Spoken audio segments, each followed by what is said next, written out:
everyone, welcome to my channel. இன்னைக்கு நாம standard 10th chapter unit 1 அதாவது சயின்ஸில் யூனிட் 1 லா ஆஃப் மோஷனில் தேர்டு சால்வ்டு ப்ராப்ளம் பார்க்க போகிறோம். என்ன கொடுத்துருக்காங்கன்னா, ஒரு ஹைட், அதாவது எர்த்தோட சென்டர்லேருந்து ஒரு ஹைட் இருக்குது. அந்த ஹைட்டில் ஒரு ஆப்ஜெக்ட் பிளேஸ் ஆகிருக்கு. அந்த ஆப்ஜெக்டில் ஒரு acceleration due to gravity act ஆகுது.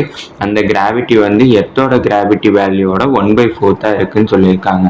என்ன கண்டுபிடிக்க சொல்லியிருக்காங்கன்னா, அந்த ஹைட்டை கண்டுபிடிக்க சொல்லியிருக்காங்க. இதை ஃபர்ஸ்ட் டயக்ராமேட்டிக்கலாக நான் எக்ஸ்பிளைன் பண்ணிடுறேன். இதை நான் எர்த்துன்னுட்டு கன்சிடர் பண்ணிக்கிறேன். இந்த எர்த்துக்கு ஒரு சென்டர் இருக்கும். அந்த சென்டருக்கு இது எர்த்தோடைய ரேடியஸ்ன்னுட்டு நான் கன்சிடர் பண்ணிக்கிறேன். அடுத்து ஒரு ஆப்ஜெக்ட் இருக்கு. அந்த ஆப்ஜெக்ட் எர்த்தோட சென்டர்லேருந்து ஒரு செர்டைன் பாயிண்ட்ல இருக்கு. அந்த பாயிண்ட்டை எர்த்தோட சென்டர்லேருந்து நான் என்னன்னு கன்சிடர் பண்ணிக்கிறேன்னா, அதோட ஹைட்டை ஹச்சுன்னுட்டு நான் கன்சிடர் பண்ணிக்கிறேன். இப்போ எனக்கு புதுசாக ஒரு ரேடியஸ் கிடச்சிருக்கும். அந்த புதுசாக அந்த ரேடியஸை நான் என்னென்னு கன்சிடர் பண்ணிக்கிறேன்னா R' கன்சிடர் பண்ணிக்கிறேன். அந்த ரேடியஸ் எனக்கு என்னன்னு தெரியாது. ஏற்கனவே ஒரு ரேடியஸ் இருக்குது. அந்த ரேடியஸையும் அந்த ஹைட்டையும் ஆட் பண்ணனா தான் எனக்கு அந்த புது ரேடியஸ் கிடைக்கும். அதாவது இப்படி எனக்கு கிடச்சிருக்கு. இதான் எனக்கு கண்டுபிடிச்சிருக்க புது ரேடியஸ். அந்த ரேடியஸோட வேல்யூ தான் நான் இங்கே கண்டுபிடிக்க போகிறேன். அடுத்து என்ன கொடுத்துருக்காங்கன்னா, கொஷினில் அந்த ஆப்ஜெக்ட் மேலே ஆட் ஆகிட்டு இருக்கிற ஆக்சலரேஷன் டியூ டு கிராவிட்டி எர்த்தோட ஆக்சலரேஷன் டியூ டு கிராவிட்டியோட 1/4 இருக்குன்னு சொல்லியிருக்காங்க. அப்படின்னா எனக்கு புதுசாக அந்த ஆப்ஜெக்ட் மேலே ஒரு acceleration due to gravity act ஆகுது. அதை நான் G' எடுத்துக்கிட்டேன். ஈக்குவல் டு எர்த்தோட ஆக்சலரேஷன் டியூ டு கிராவிட்டியை Gன்னுட்டு நம்ம டினோட் பண்ணுவோம். அது எப்படி இருக்குன்னா 1/4 இருக்குன்னு சொல்லிட்டாங்க. அதனால இன்ட்டு 1/4ன்னுட்டு நான் இங்கே கொடுத்துருக்கேன். அப்படின்னா இந்த Gயையும் 1ஐயும் நான் மல்டிப்ளை பண்ணேன்னா எனக்கு G/4ன்னு கிடச்சிருக்கு. அப்படின்னா இந்த R' இஸ் ஈக்குவல் டு R+1ங்கிறத நான் 1ன்னு கன்சிடர் பண்ணிக்கிறேன். அடுத்து G' இஸ் ஈக்குவல் டு G/4ங்கிறத நான் 2ன்னு கன்சிடர் பண்ணிக்கிறேன். இந்த இதில் எனக்கு எதுக்கு ஃபார்முலா எனக்கு தெரியும்னா, ஆக்சிலரேஷன் டியூ டு கிராவிட்டிக்கு எனக்கு ஃபார்முலா தெரியும். அந்த ஃபார்முலாவை நான் இங்கே எழுதிக்கிறேன். ஃபார்முலா என்னென்னா, G இஸ் ஈக்குவல் டு இங்கே கேபிட்டல் Gங்கிறது கிராவிடேஷனல் கான்ஸ்டன்ட் இன்ட்டு எம்ங்கிறது மாஸ் டிவைடட் பை R². இங்கே ரேடியஸை டினோட் பண்ணுது. இது எனக்கு ஒரு ஃபார்முலா. இது Gக்கு. G' அங்கே ரேடியஸ் மட்டும்தான் எனக்கு சேஞ்ச் ஆகும். அப்படின்னா கிராவிடேஷனல் கான்ஸ்டன்ட் ஒரு கான்ஸ்டன்ட், அடுத்து மாஸ் அப்படியே தான் இருக்கும். இங்கே மட்டும் R'² எனக்கு கிடைக்கும். இதை நான் 4ன்னு கன்சிடர் பண்ணிக்கிறேன். இப்போ நம்மளுக்கு கொஷின் என்ன கேட்டிருக்காங்கன்னா, ஹைட்டோட ரேஷியோ தான் கேட்டிருக்காங்க. ரேஷியோங்கிறப்ப நான் எப்படி பண்ணுவேன்னா, G/G' நம்ம கண்டுபிடிப்போம். அப்படின்னா எனக்கு Gயோட வேல்யூ இங்கே 3ல் இருக்குது. அந்த 3ஐ நான் இங்கே சப்ஸ்டியூட் பண்ணிக்கிறேன். Gm/R²ங்கிறத சப்ஸ்டியூட் பண்ணிட்டேன். டிவைடட் பை G' என்ன இருக்குன்னா Gm/R'² எனக்கு இருக்குது. அதையும் நான் எழுதிட்டேன். இப்போ எனக்கு இந்த Gmமும் எனக்கு இங்கே கேன்சல் ஆயிடுச்சு.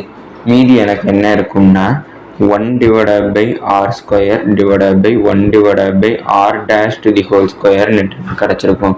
அதனால் இந்த 1/R² இங்கே அப்படியே வச்சுட்டு இதை நான் ரெசிப்ரோக்கல் பண்ணுறேன். ரெசிப்ரோக்கல் பண்ணேன்னா எனக்கு R'² எனக்கு மேலே வந்துடும். இப்போ இதை நான் மல்டிப்ளை பண்ணேன்னா R'² டிவைடட் பை R² எனக்கு கிடைக்கும். அப்படின்னா நான் G/G' நான் எப்படி எழுதிக்கலாம்னா R' டிவைடட் பை R² நான் எழுதிக்கலாம். எனக்கு இது இப்போ இப்படி கிடச்சிருக்கு. இதை நான் என்ன கன்சிடர் பண்ணிக்கிறேன்னா 5 கன்சிடர் பண்ணிக்கிறேன். அப்படின்னா G/G' is equal to R' நான் எனக்கு 1ல் வேல்யூ தெரியும் R+H. அதனால R'-க்கு பதிலாக R+H டிவைடட் பை Rன்னுட்டு நான் போட்டேன் ⁴. அடுத்து G நான் எழுதிட்டேன். அடுத்து G'-க்கு எனக்கு செகண்ட் ஈக்குவேஷனில் வேல்யூ இருக்குது G/4. அதை நான் இங்கே எழுதிக்கிறேன். G/4 equal to R+H. இந்த இதை நான் பிரித்து எழுதிக்கலாம். எப்படி பிரித்து எழுதலாம்னா R/R + H/R ⁴ நான் இங்கே பிரித்து எழுதிக்கலாம். அப்படின்னா எனக்கு இந்த Gயும் எனக்கு இங்கே கேன்சல் ஆகும். அடுத்து இங்கே R எனக்கு கேன்சல் ஆகும். மீதி எனக்கு என்ன இருக்கும்னா 1/1/4 இருக்கும். அடுத்து ஈக்குவல் டு 1 + H + R ⁴ எனக்கு இருக்கும்.